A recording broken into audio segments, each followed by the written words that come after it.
reaching a negotiated solution. Machado said the United States had followed through on its promise to enforce the law and urged Venezuelans to remain vigilant, organized, and active.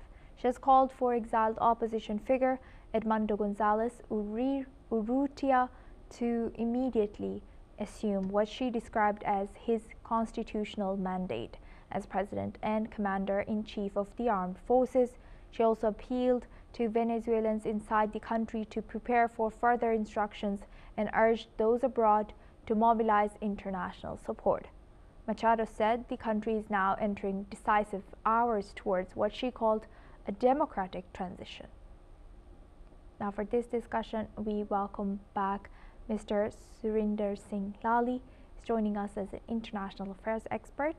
Thank you very much, Mr. Lali, for staying with us. Now we've seen Machado's comments come in. Do you think that what Machado is claiming, this smooth, rather when she describes it, seems like, could be my only interpretation, but smooth transition towards a democracy in Venezuela? What's your take? You know, I think Mark makes some fantastic points, and you know, America likes to deal with dictators because it's far more easier. I mean, he knows I think he lives in England. So democracies are very noisy, and you know, it's not easy. So America loves dictators because then there is what we call in India single window clearance.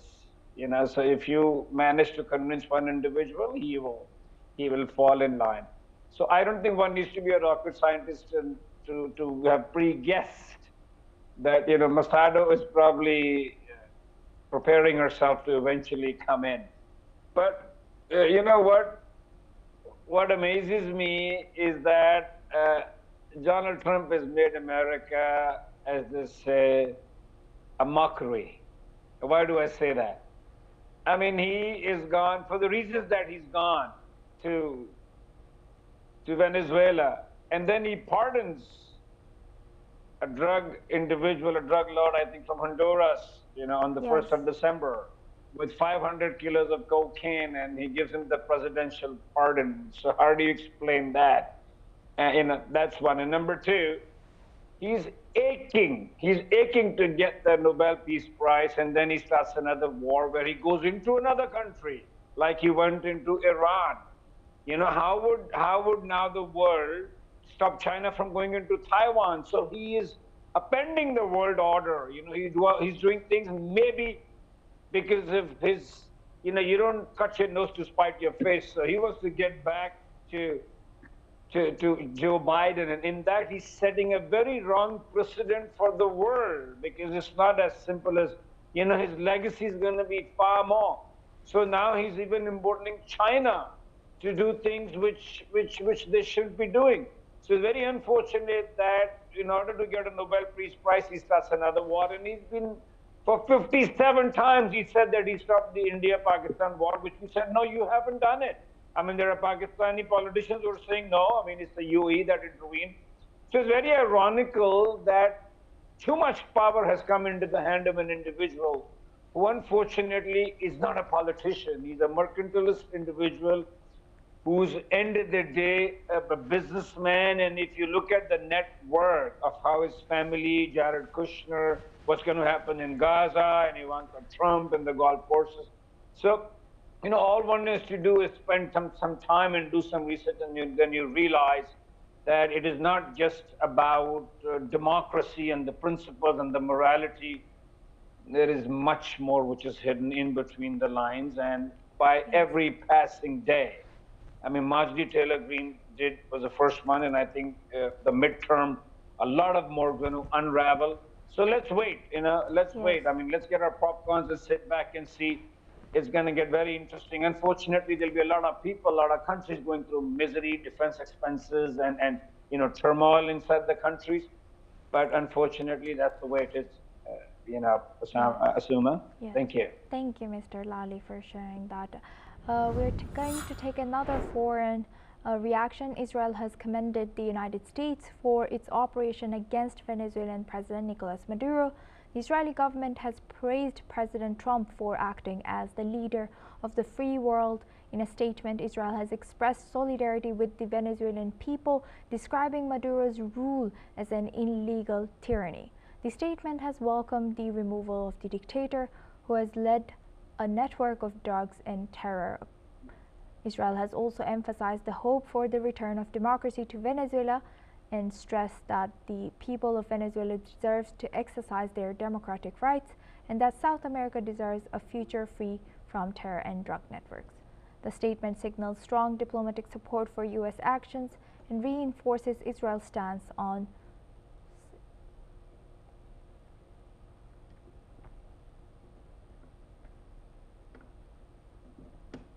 Now for this discussion, we welcome Mr. Martin Sayrites. He's an international affairs expert, joins us live from Ecuador.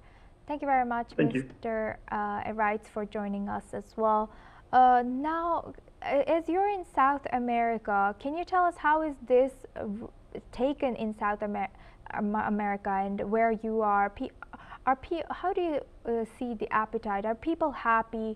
Please share with us. Well, I think the developments just shows the start of a Cold War. That depends who you ask. I think there's a polarization in the people.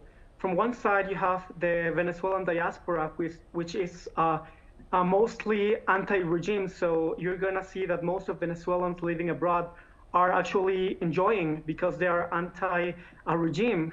By the other hand, you can see a lot of people in Venezuela that are afraid of these strikes, afraid of the start of a bellic conflict. You see also the division between governments. Right-wing governments are usually supporting the opposition leader, Maria Corina Machado, and socialist governments are against the intervention. So I think this is a Cold War and the population is very divided. I don't think we are seeing a homogenic reaction. Thank you very much, Mr. Sayrites, and also I would like to thank our guests, Mr. Mark Sutherland and Mr. Surinder Singh Lali, for sharing that insight throughout our news. Now, another foreign reaction: Russia has called on the United States to release the Venezuelan President Nicolás Maduro and his wife following their capture by U.S. forces earlier today. In a statement, Russia's foreign ministry has said that Washington should reconsider its actions and free what it described as the legally elected president of a sovereign nation. Moscow has condemned the operation as a violation of international norms and warned it could further destabilize the region.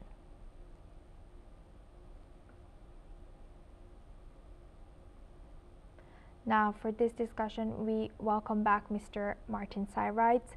Mr. Sayrites, thank you for staying with us. Now, can you tell us how does this timing, or the backing or condemnation by Russia towards U.S. will it do anything? A lot of countries are, of course, condemning what U.S. has done, but no one will be able. Do you think anyone will be able to enforce anything? Where's the international law? Well, I think very unlikely that Russia will intervene because they are more focused on the war with Ukraine. And I would say they're focused on not losing the war against Ukraine and their proximity interest against their interest in abroad, far away.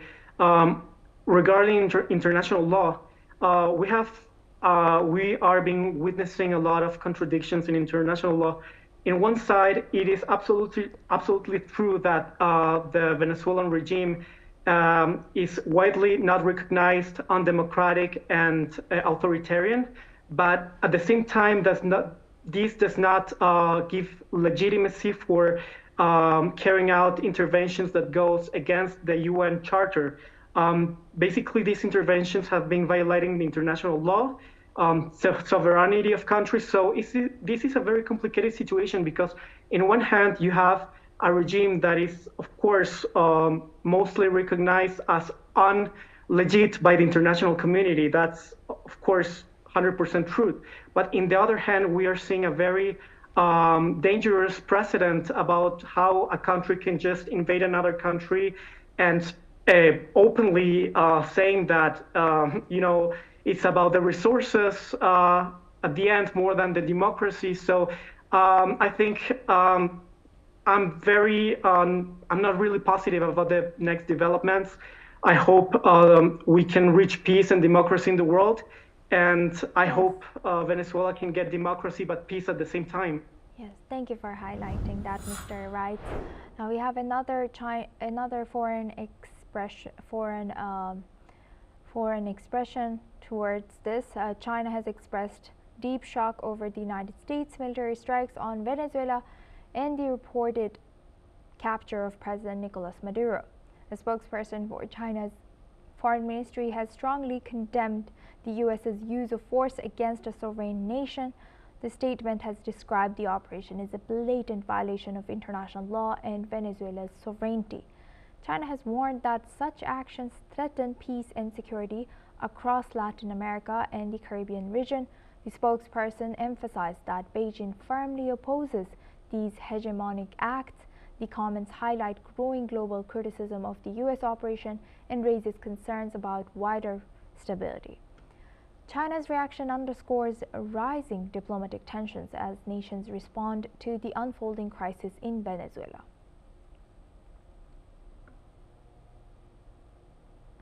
Now, for this discussion, we welcome back Mr. Martin Wright. He's joining us as an international affairs expert from Ecuador. Thank you very much, Mr. Wright, for staying with us.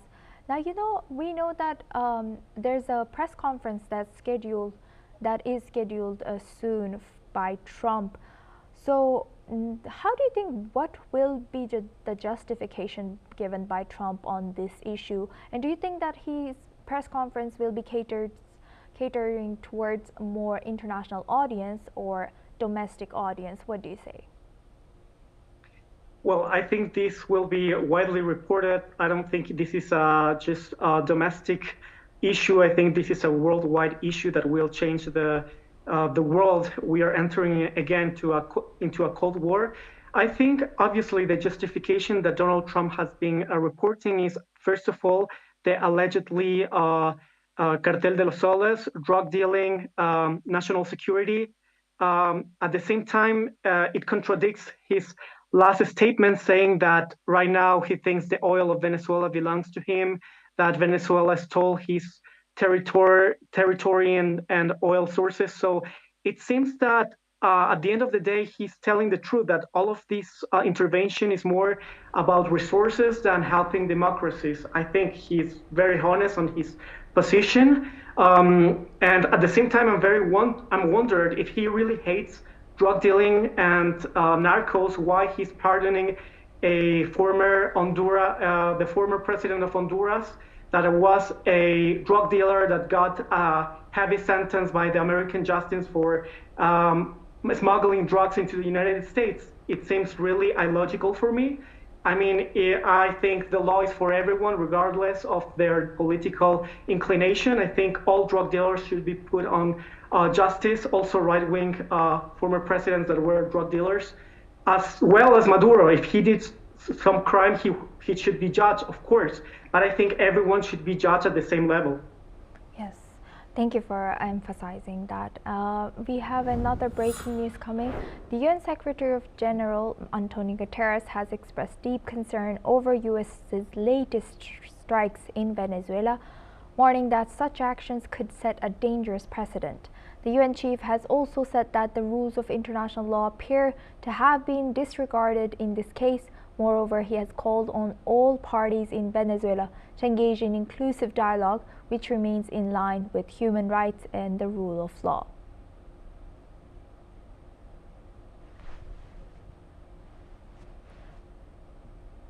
For this discussion, we welcome Mr. Martin Wright. Thank you very much, Mr. Wright, for staying with us. Now that UN General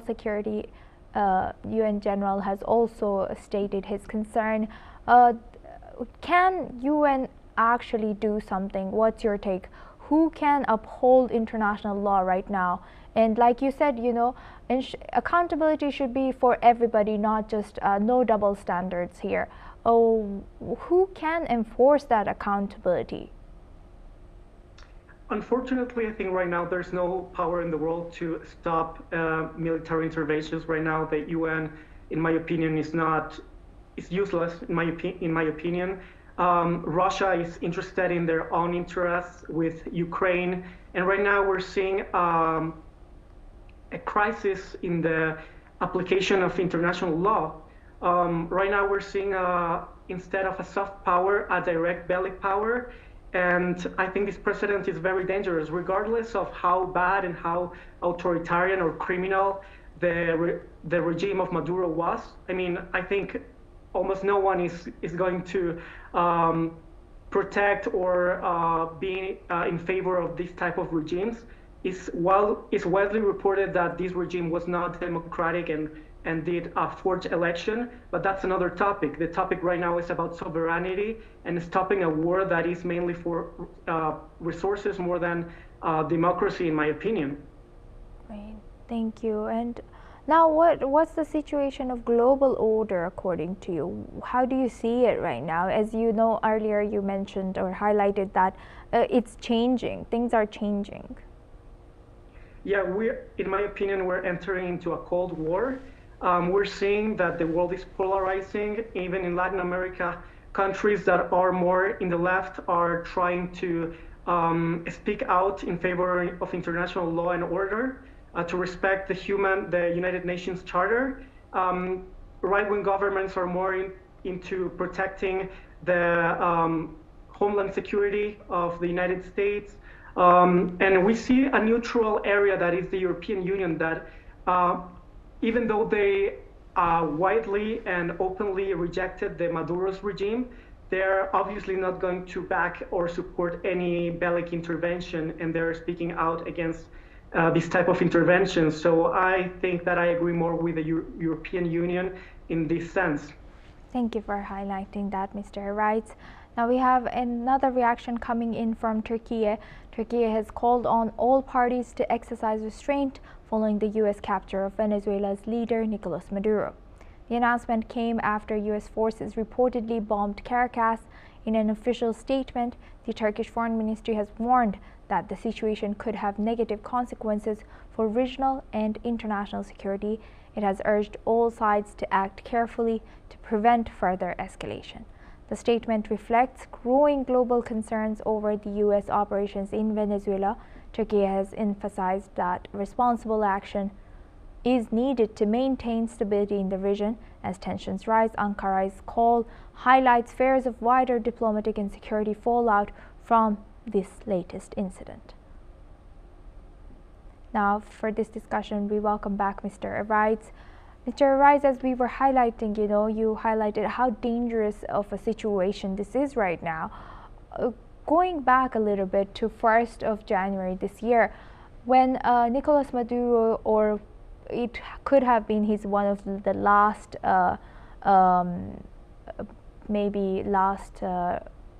television appearance in his country, in that he called on for, he said US and Venezuela are like brother nations, and if I recall correctly, he was calling for US to open dialogue. And so do you think that Maduro changing or swiftly changing his tone like that in the last minute, he knew that this was coming? Of course. I mean, this was just obvious. I think Maduro knew from the first moment his days were counted, and he tried his last strategy to try to become friends at the last minute with Donald Trump, something that will never happen because of different ideology and interests. And obviously, let's be honest, Maduro was a very ignorant, and he didn't know anything about international affairs or economy, and that was one of the reasons why Venezuela failed. But regardless, I mean, it's widely known that this regime was so was negative for Venezuela, but right now the problem is not the fall of the regime. Even if it was negative, even if the fall of the regime is something positive, we're watching an invasion for sources, and it's Trump openly said. So this precedent is very dangerous for the stability of the region. Like, what's next? Yes, thank you for highlighting that, Mr. Wright. Now, reactions have also been reported in Rome following the capture of Venezuelan President Nicolás Maduro by the U.S. forces. Passers-by in St. Peter's Square have described the developments as a breakthrough for Venezuelans in South America, while also warning that U.S. interference may overreach regional affairs. Migration impacts are being highlighted, with risks noted for Brazil and other countries in the region. Maduro was described as a dictator responsible for mass repression and the exodus of millions, with hopes expressed that new leadership will bring fairness and relief. Let's listen in. Mira, era lo que todo el mundo estaba esperando. Yo vivo, mi país está, digamos, inmerso también en esta problemática porque han llegado muchos inmigrantes venezolanos. Ellos están sufriendo mucho, tienen a su familia allá y la verdad es que esto podría ser la captura, una alegría para los venezolanos y para Sudamérica en general. Me alegra porque por fin nuestros hermanos venezolanos van a poder tener otro mandatario que sea justo, no sea un dictador como él lo es, porque todo el mundo sabe, pero a la vez me molesta porque Donald Trump se está metiendo en lugares que no debe, ¿no? Porque está intrometiéndose donde no lo han llamado. Al final él quiere, yo creo, también tener toda la parte de América del Sur. Tiene muitos interesses, água, petróleo. Penso que essa dificuldade também é do meu país, né, que é o Brasil, né? Porque as pessoas estão migrando cada vez mais, principalmente a São Paulo, de onde venho eu. E é uma coisa preocupante, porque se estourar uma guerra ali, como é que vai fazer todo mundo, né? Isso deve afetar também o Brasil, né, com certeza, não? Pienso que ojalá que sea cierto, porque Maduro es un dictador. Es un presidente espurio que hizo trampa y que está haciendo sufrir mucho al pueblo venezolano. Ha arrojado al mundo a casi 10 millones de venezolanos porque Venezuela no les da alternativa, les da represión, no hay libertades para nada y la pobreza pasó al 95% de la población. Now we welcome back Mr. Martin Wright. Mr. Wright, thank you for staying with us. Now, you know, in just our last conversation, you did ask, what now? What happens now? I would like to ask you the same question. What happens now? So, do you think that the transition of the government will be going to Machado or Gonzalez or any ministers, like the defense minister who has spoken today? Is there any group that could be up? We could be seeing as this unfolds in Venezuela. Do you see any power grab happening? What do you see next? Well, I think it's very likely that the war will not end in these recent strikes. The war will keep going until other ministers of the regime will fall. I think today, I think that Diosdado Cabello will proclaim himself to be the next president of Venezuela, but that, in my opinion, won't last long. I think at the end of the day, Gonzalez and Maria Corina Machado will form the new government of Venezuela. And only time will see if this was a historic moment for the good for the Venezuelan people, or this is just going to end bad, and it's gonna end in Venezuela losing a lot of resources and having a broader interference in other South American countries, which I hope is not the case, but it seems likely. Thank you for highlighting that, Mr. Wright. We are taking another breaking news. U.S. Attorney General Pam Bondi has said that Venezuelan President Nicolás Maduro and his wife Celia Flores have been indicted in New York's Southern District. The announcement follows claims by Republican Senator Mike Lee that Maduro has been arrested and will stand trial in the United States. In a post on X, Bondi has said that Maduro faces multiple charges, including narco-terrorism, conspiracy, cocaine importation, conspiracy, and weapons offenses involving machine guns and destructive devices.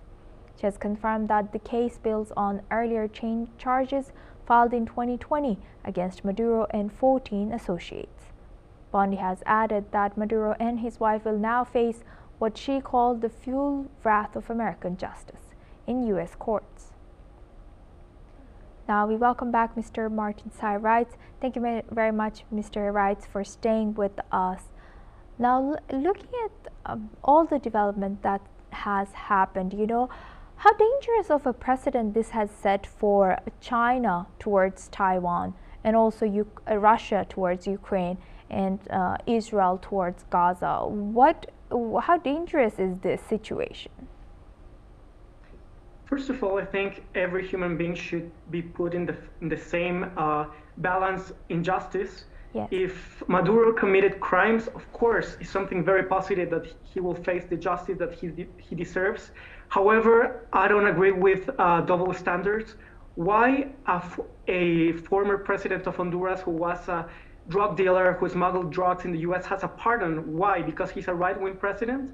This is corruption, and this is a double standard, and this is very political. Justice and law should be for all, not for certain political spectrums or ideologies. And yes, this is very dangerous for the stability of the world. I mean, now what's the message? That the most powerful country has the right to absolutely do whatever they want with any country in the world? Again, this is not in order to support any authoritarian regime like the Maduro regime. I think he was authoritarian, he was not legit, and indeed he did a lot of damage to the Venezuelan people. He deserves to have the justice that he's going to have right now in the US. But at the same time, other leaders that are right-wing leaders should have the same justice, and they're not having that. Instead of that, they're having a pardon. So this is corruption. Yes, thank you very much, Mr. Rice, for sharing that. And U.S. President also, when him describing today's mission, or the mission taking Maduro to U.S., he described it as it was as if he was watching a television something. I don't recall the exact words, but what are the implications of U.S. President publicly describing a foreign leader's capture in such vivid terms? I think we're also losing a lot of professionalism. I think if you're going to carry out a mission, this should be first of all professional, and you should not act like, I mean, you're a president. Yes. Yes, and I mean, this is a serious situation. Yes, thank you for highlighting that. And you did mention earlier that there is worry in South America about how this will unfold and will it spill over. Are the countries around Venezuela already worried about the spillover? And do you think U.S. can now go to Colombia like that, or go to other countries in South America like that? Look, the justification for this attack was obviously a undemocratic and not legit regime like the Maduro's one. He was not elected by the people. He did fraud, which is even the same socialist governments accepted that. He did fraud, okay? But now there's a lot of people saying that Trump should go after a lot of other socialist governments, which is absolutely illegal. I mean, we need to remember Claudia Sheinbaum in Mexico and also Petro in Colombia, they were elected by the people of their countries. And the only way that government can be changed is through Mr. Wright, sorry, we have another breaking news to take. Thank you for sharing that. We have some more developments coming in. U.S. President Donald Trump has released a picture of Venezuelan President Maduro in handcuffs. Viewers, we bring you the visual on screen. that President Trump has released this picture on his Truth Social platform.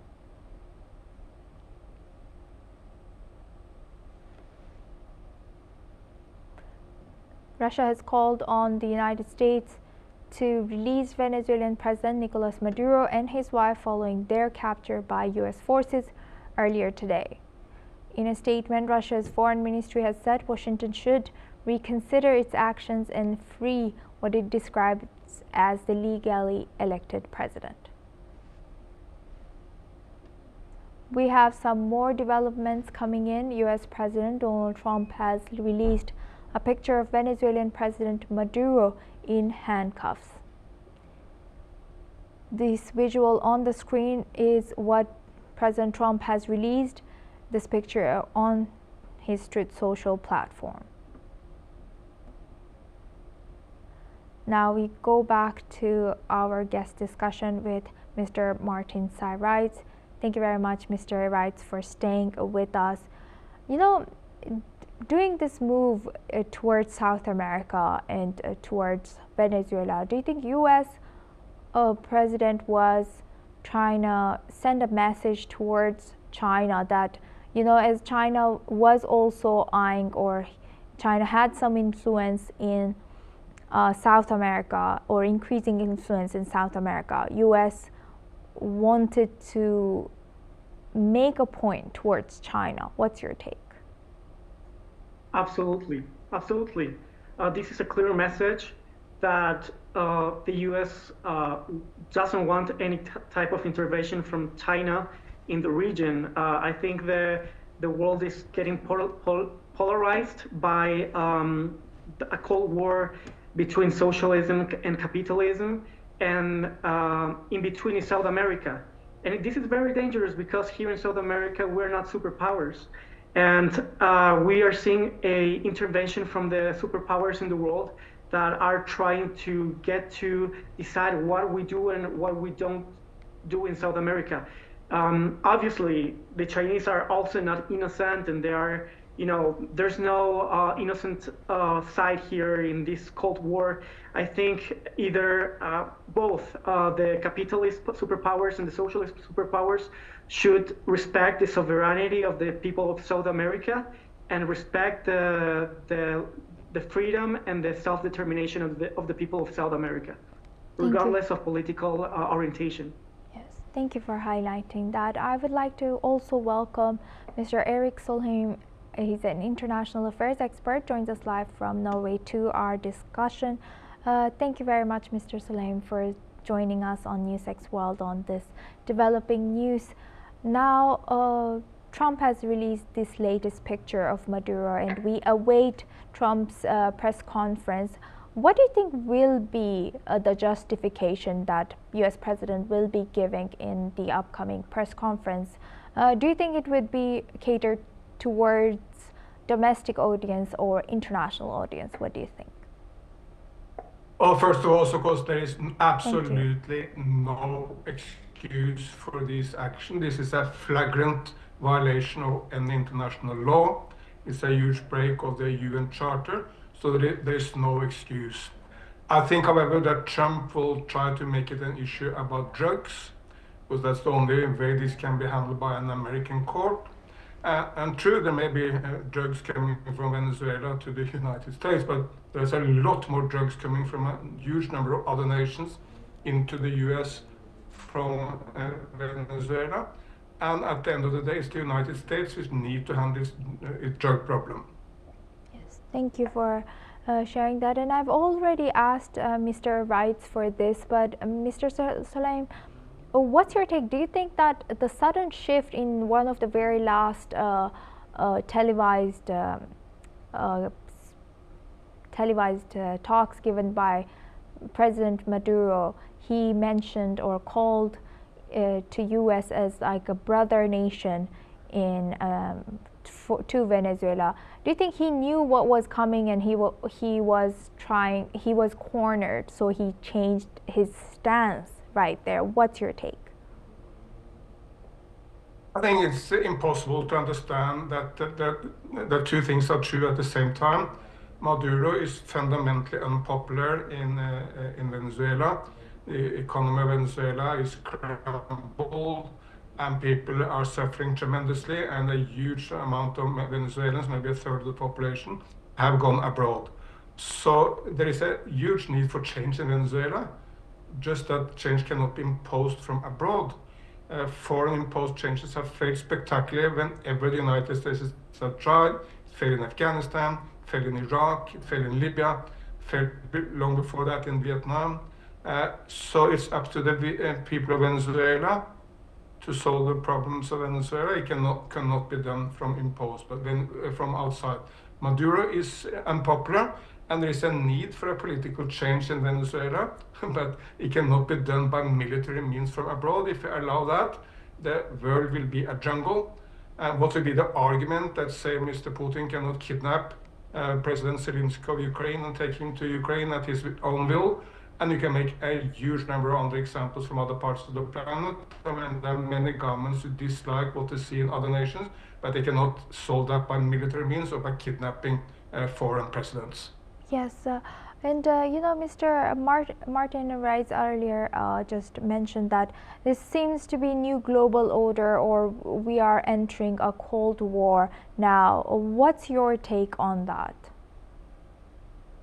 The U.S. military doctrine, which was launched just a few weeks ago, said that the Americas should be under a new version of the Monroe Doctrine, which means it should be dominated by the United States.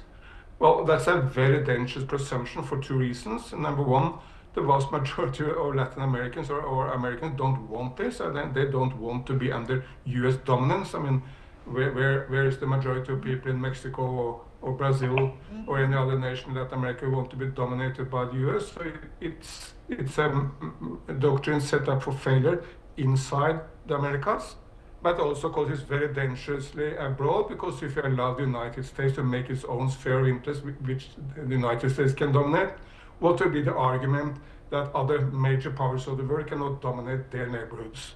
Yes, 100%. Thank you, Mr. Saleem, for highlighting that. And Mr. Sairite, I would like to welcome back to you to our discussion. So both of you have mentioned this, the tragedy of this situation and how dangerous of a situation we are in right now overall. So how do you think US will be justifying this move, and is this the best role model that we have got in the world? Is there nobody who